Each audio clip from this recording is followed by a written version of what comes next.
Крым всколыхнуло чрезвычайное происшествие. На выходных житель Симферополя, вооруженный ружьем, совершил нападение на станцию скорой помощи. В результате двое медиков погибли. И хотя все подробности убийства еще не установлены, а подозреваемый не задержан, ряд крымских СМИ не стесняется делать выводы о политической подоплеке преступления, разжигая межнациональную рознь на полуострове.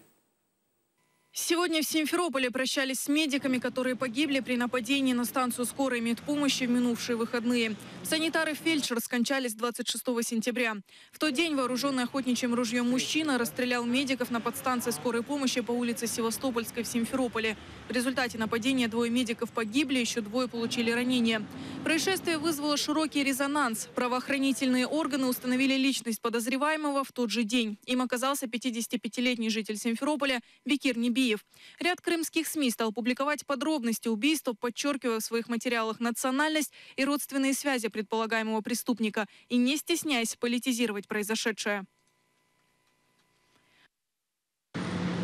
Страшная трагедия, которая произошла в Симферополе с сотрудниками скорой помощи, сегодня умышленно используется рядом журналистов, так называемых экспертов, для того, чтобы откровенно сеять межнациональную рознь в Крыму. И я открыто призываю правоохранительные органы прекратить эту порочную практику, когда, если ситуация касается крымских татар, обязательно называют национальность, обязательно какие-то инсинуации, несуществующие связи и выводы делают.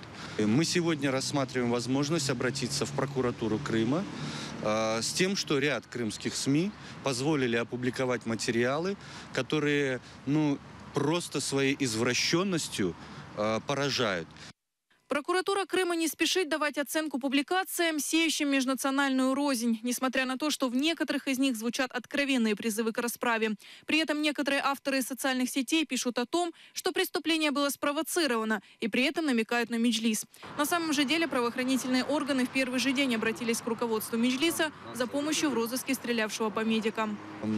Мы на самом деле оповестили наши региональные меджлисы, в первую очередь Симферопольский региональный меджлис, о том, что любая информация, она должна быть доведена до правоохранителей, потому что преступление действительно резонансное. И мы считаем, чтобы не произошло чего-то другого подобного, или не произошел некий самосуд, или любая страшная ситуация, что если человек действительно совершил некое преступление, то согласно закону, согласно просто человеческой логике и отношению, преступник должен быть наказан. В связи с нападением на станцию скорой помощи на всей территории Крыма объявлен план перехвата, и весь личный состав правоохранителей работает в режиме тревоги. Пока еще рано судить о мотивах преступления, хотя уже не раз прозвучала версия о психических проблемах человека, взявшего в руки ружье.